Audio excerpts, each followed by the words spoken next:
For the first months of World War II, the Allies had enjoyed unchallenged control of the Mediterranean Sea.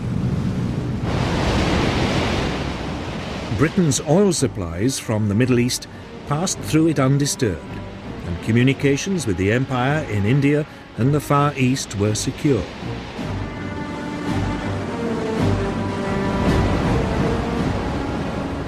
Italy's entry into the war changed all that. Its naval fleet was modern and well equipped. The Italians now concentrated their fire on the strategically crucial British-controlled island of Malta. The island was an important refueling base for British submarines and aircraft in the eastern Mediterranean. It had become the centre for Royal Navy attacks on Italian and German supply convoys to North Africa.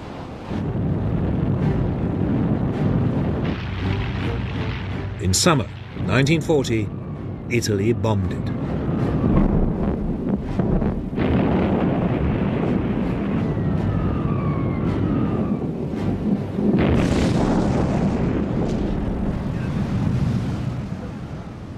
It was the beginning of a 2-year assault, which would inflict terrible suffering on the island's population.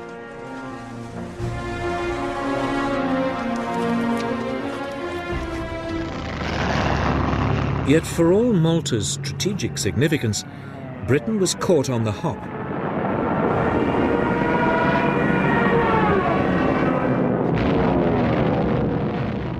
There were no fighter aircraft on the island to beat off the attacks.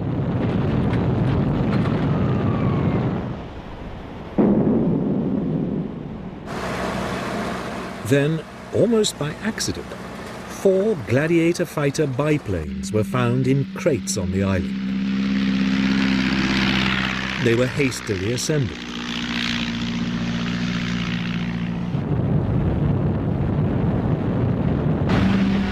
The aircraft put up a fierce resistance. For 3 weeks, the fate of Malta remained uncertain.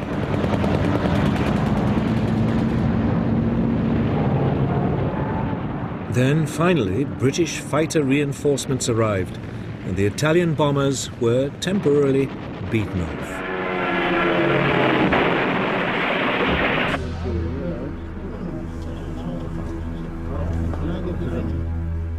But it was now obvious to the British that they had to do something if they were to keep a toehold in the region.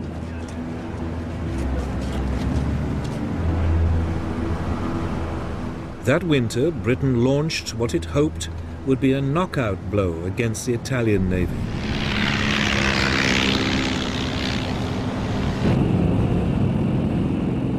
On the evening of November the 11th, 21 Swordfish torpedo bombers lifted off an aircraft carrier.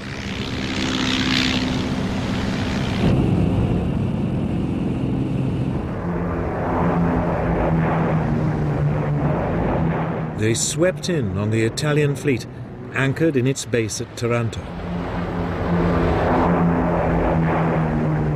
The Italians hadn't expected it.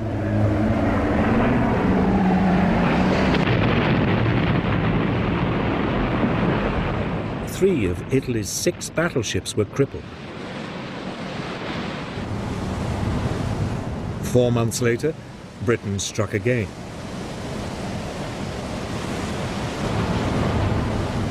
The Italian fleet was again caught off guard off the coast of Greece.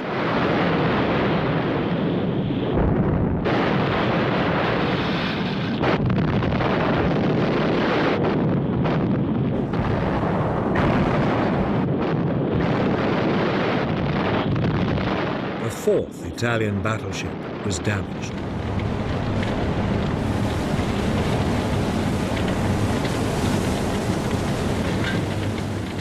Mussolini's challenge to the British Navy was finished.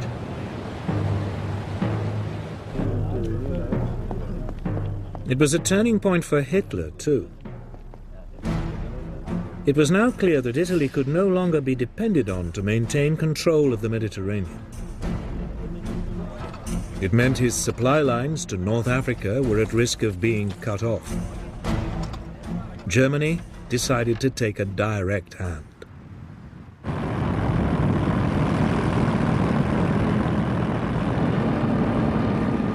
In early 1941, the Luftwaffe bombed Malta.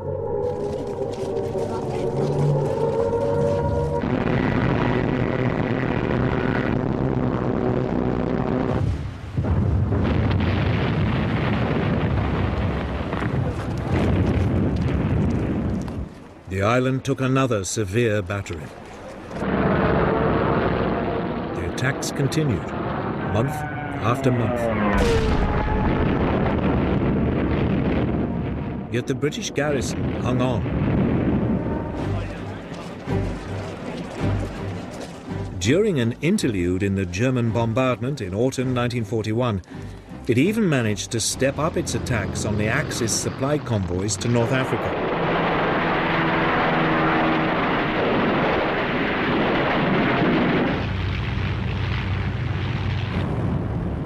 Then the Luftwaffe resumed the assault.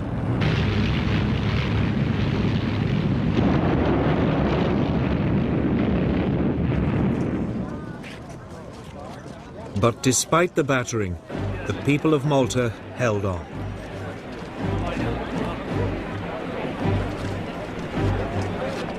The following spring, in April 1942, they received a unique honor for the heroism they had shown under 4 months of devastating Axis bombardment.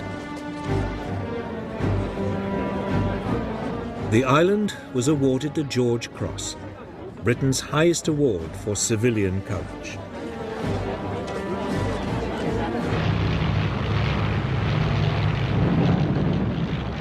But by the summer of 1942, Malta was running short of supplies and ammunition. In mid-June, the British Navy sent convoys from Gibraltar and Egypt to relieve it.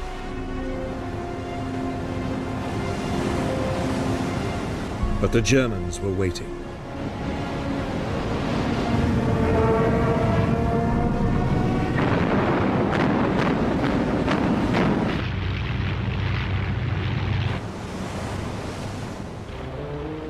Just 2 of the 17 ships got through. The situation on the island was getting desperate. It was time for some decisive action. In August, Britain launched Operation Pedestal, the biggest convoy ever sent to Malta. 14 merchant ships entered the Mediterranean through the Straits of Gibraltar. They were accompanied by a large naval escort.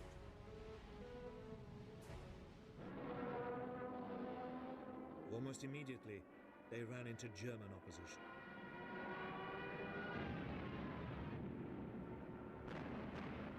For 3 days, there was a ferocious sea battle as Axis submarines and aircraft attempted to stop and sink the convoy.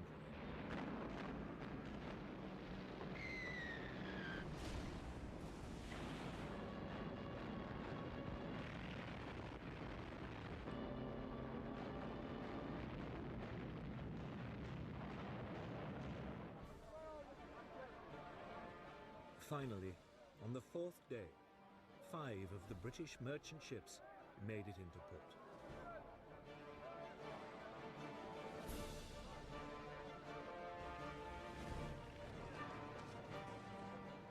They brought with them just enough supplies to keep the island going.